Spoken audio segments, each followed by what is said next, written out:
Time is supposed to be a river, always moving, always washing away the footprints of yesterday. But for some, time is an anchor.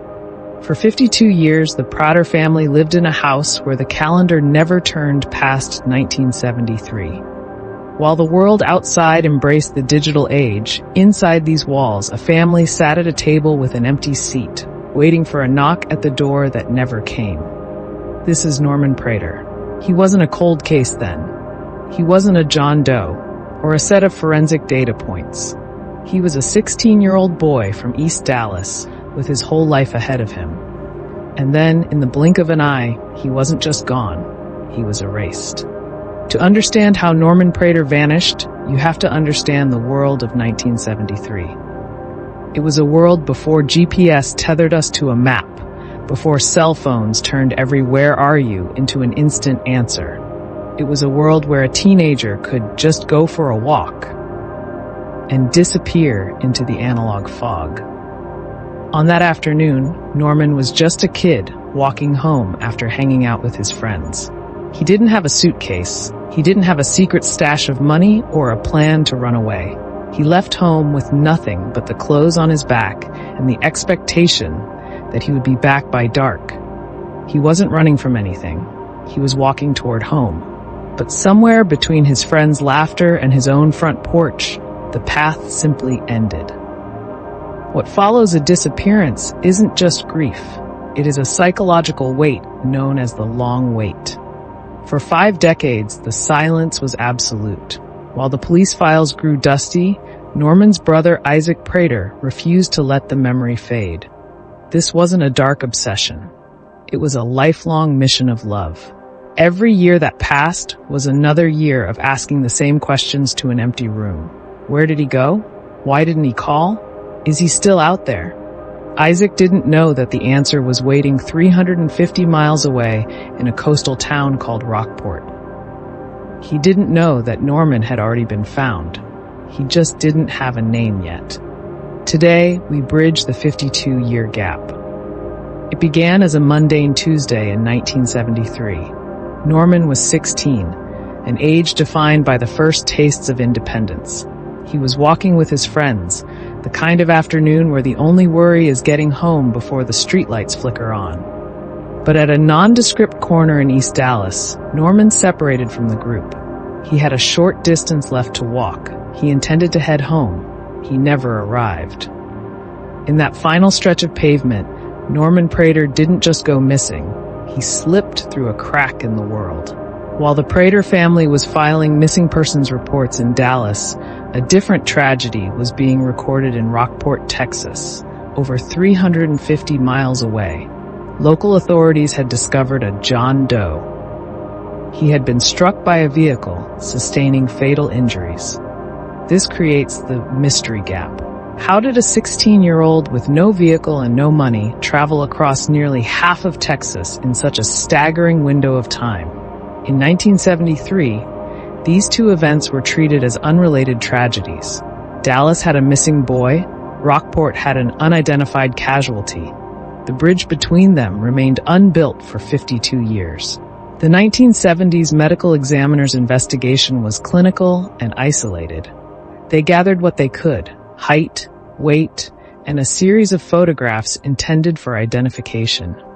These files were tucked away in a drawer, moving from paper to microfilm, then to digital archives, holding a secret that could have ended a family's nightmare decades ago. We won't show the contents of that morgue file. Out of respect for the family and the truth, we focus instead on the weight of the paper that held Norman's name just out of reach. Every cold case needs a champion, someone who refuses to accept that a John Doe is an acceptable answer. Enter Detective Ryan Dalby. In a modern re-examination of cold case files, Dalby wasn't looking for a crime. He was looking for a person. This is the human element that drives the Oracle. It's the persistence of one individual who decides to look at a 50-year-old file with fresh eyes, believing that even after half a century, someone, somewhere, is still waiting. In those old medical examiner files, Dalby found something that had never been shared with the Prater family in 1973, a breakthrough photograph. It wasn't a crime scene photo, but a clear, identifiable image of the victim's face. This was the moment the digital age finally met the analog tragedy. Using modern databases and the National Center for Missing and Exploited Children, the connection was finally made. When Isaac Prater was shown the evidence, the decades of not knowing collapsed in a single second. There was a specific physical marker, a scar, that Isaac recognized instantly. He didn't need a DNA test to tell him what his heart already knew. He said simply, "That scar, that's my brother." After 18,980 days of silence, Norman Prater finally had his name back. But the identification only deepened the central mystery. How did he get there? The forensic timeline is brutal in its efficiency. Norman was struck by a vehicle in Rockport shortly after he was last seen in Dallas. To bridge 350 miles that quickly, Norman likely entered a vehicle he shouldn't have. We have to look at the hitchhiking culture of the 1970s, a time when thumbing a ride was a common, if dangerous, currency of travel. Was it a single ride with a stranger, or a series of unfortunate coincidences that led a 16-year-old boy to a coastal highway in the middle of the night? To solve a mystery, we often look for a villain, but sometimes the villain is simply the randomness of fate. In 1973, hitchhiking wasn't a warning on a true crime podcast. It was a way of life, a common bridge across the vast Texas landscape. We believe Norman entered a vehicle that night intending to shorten his walk home. He made one decision, a single choice to accept a ride from a stranger, and it changed his family's trajectory for 5 decades. The psychology of the hitchhiker is one of trust and vulnerability. Norman wasn't looking for an adventure. He was just looking for a ride. He didn't know he was stepping into a vehicle that would carry him 350 miles away from his life and into a tragedy that would silence his name for 52 years. Why did it take 52 years? To a modern audience, it seems impossible. Today, an unidentified person in Rockport would be matched to a missing person in Dallas within hours.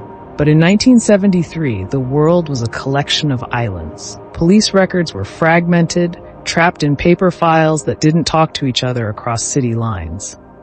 Norman became an anonymous casualty because the system was built for local problems, not statewide mysteries. He was a boy from Dallas who became a John Doe in a coastal town because no one thought to look 350 miles away.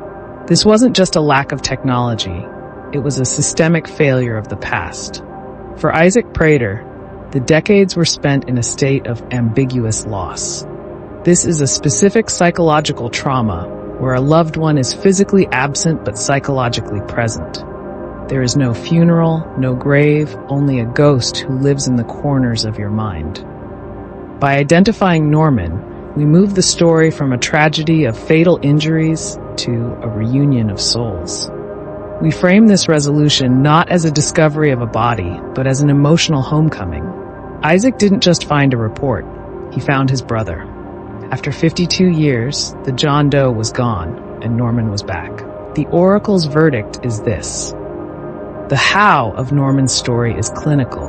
He was struck by a vehicle and sustained trauma. But the why of the 52-year wait is a testament to the persistence of the human spirit. This case wasn't solved by a magic trick or a lucky guess. It was solved because the persistence of the present, led by Detective Ryan Dalby, finally corrected the failures of the past.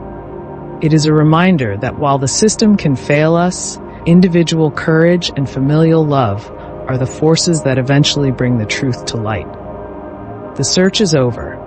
The seat at the dinner table no longer feels quite so empty, because the truth finally occupies it. Norman Prater is no longer a missing person. He's home. Subscribe to The Oracle Investigates for more cold cases.